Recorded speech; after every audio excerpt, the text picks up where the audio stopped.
Bonjour YouTube et bonjour chers internautes et bienvenue au Manga Café pour un nouvel épisode du Manga Café News, votre seule émission d'actualité quotidienne sur les mangas, les animés et la culture otaku. Et vous allez voir, aujourd'hui on a une petite actu mais malgré tout, et oui comme d'habitude on a une actu croustifondante. Et on commence aujourd'hui avec des nouvelles dates pour la Japan Expo, des reports d'édition aux éditions Kana. La petite nouveauté de Naban Edition vient d'être dévoilée. Vega Dupuis nous propose un nouveau manga avec un chat un peu creepy. L'auteur de Kaguya-sama Love is War lance un concours pour son nouveau dessinateur ou dessinatrice. Toriko fêtera bientôt ses 15 ans et apparemment il y a des petites choses qui vont arriver pour fêter cet anniversaire. Et pour finir, My Hero Academia a quitté ADN, mais l'intégralité arrive dès à présent sur Crunchyroll. Allez, Manga Café News, eh bien c'est maintenant. Japan Expo nous donne déjà 3 nouvelles dates et en plus de ça 3 nouvelles dates, oui, puisque d'habitude il y avait la Japan Expo à Paris et la Japan Expo Sud à Marseille. Et bien ça y est, la Japan Expo Centre après 10 ans d'absence revient à Orléans. Et ça c'est beaucoup trop cool parce qu'avant on avait 3 Japan Expo à l'époque, il y a une dizaine d'années, ouais, on avait 3 Japan Expo, c'était plutôt cool. Bon, même si l'événement de Paris à Villepinte c'est le plus connu, mais en tout cas cette année vous aurez le retour à Orléans de la Japan Expo Centre le 5 et 6 novembre, donc ça c'est plutôt cool.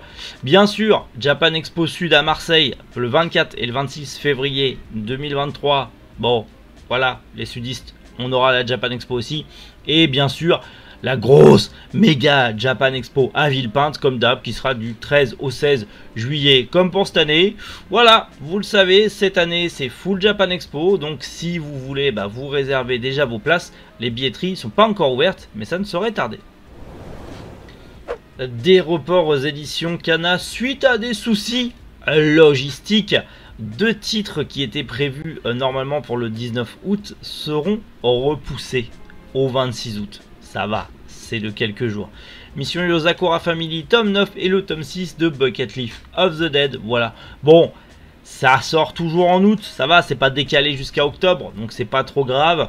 Bon, il y a juste à attendre un petit peu, apparemment c'est un souci de logistique, donc sûrement un souci de livraison auprès de l'imprimeur. Affaire à suivre, mais ça sort du coup le 26 août, notez-le bien dans vos agendas.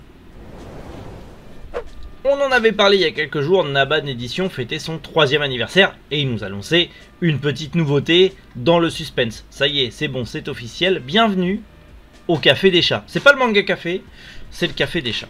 Et du coup, c'est un titre justement de Ikkyu Aizawa que vous connaissez déjà chez Naban pour Demande à Modiglioni. Donc du coup, elle revient encore une fois chez Naban avec ce one shot, puisque oui c'est un one shot où on va suivre un salaryman qui après une longue journée de travail va rentrer dans un café avec des chats, et il va découvrir que c'est très relaxant de faire de la ronron thérapie et prendre un petit café en dorlotant des chats.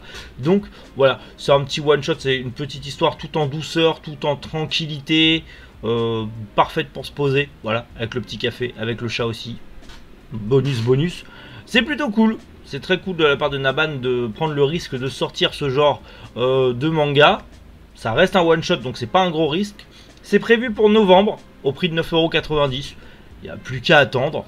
Mais ça me tente bien. Je pense que ouais, je vais me le prendre. Petit one shot comme ça. Ça m'a l'air sympathique en tout cas. J'ai hâte de voir ce que ça va donner. On va continuer dans les chats du coup avec un chat très creepy, puisqu'il s'agit de Creepy Cats qui arrive chez Vega Dupuis. C'est une série en 4 tomes, donc ça c'est plutôt cool.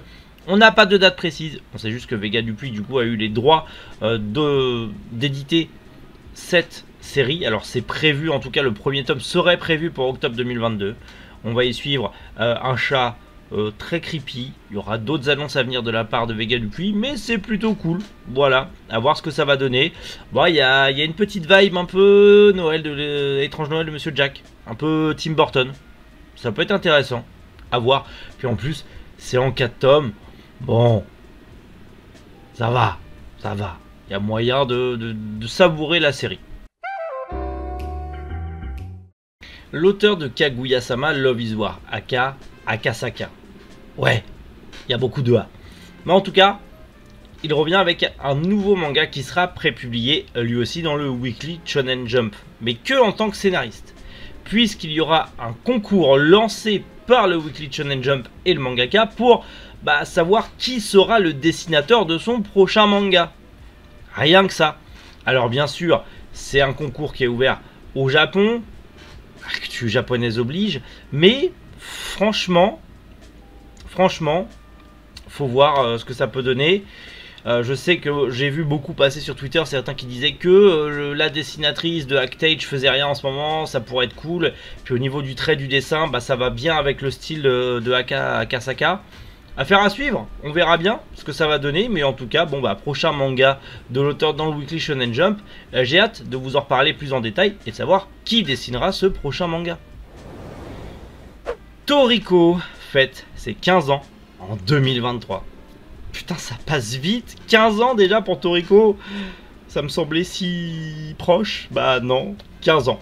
Et du coup, il y aura des projets, des événements qui vont être annoncés tout au long de l'année 2023 pour fêter cet anniversaire. Je ne sais pas ce que ça peut être. Est-ce que ça sera une Kazenban, une Perfect Edition au Japon?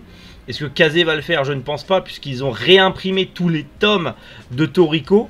Donc du coup, vous pourrez retrouver tous les tomes de Toriko disponibles aux éditions Kaze dans n'importe quelle librairie. Alors, peut-être pas tous, mais la plupart ont été réimprimés.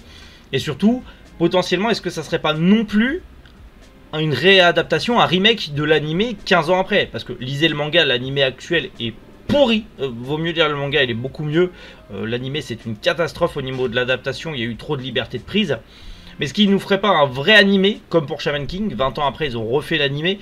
Est-ce que 15 ans après ils ne referont pas l'animé de Toriko, mais beaucoup plus proche que le manga, et du coup ça serait énorme?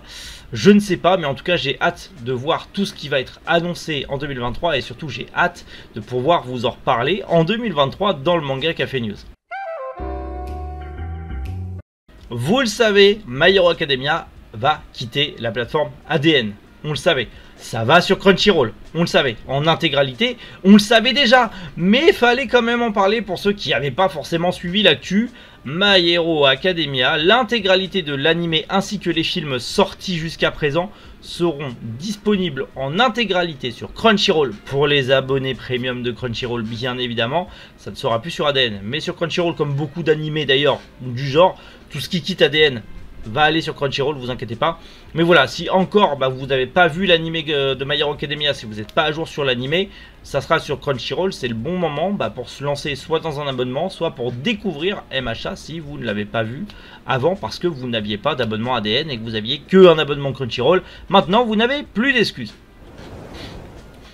Bon voilà, comme je vous l'ai dit, petit manga café news, petites actus, mais actus croustillantes quand même. Petite nouveauté, voilà. Après c'est août, c'est les vacances d'été, c'est un peu plus calme au niveau de l'actualité, mais on reste présent malgré tout pour vous donner toute l'actualité qu'il y a de disponible, avec passion, joie et bonheur comme d'habitude.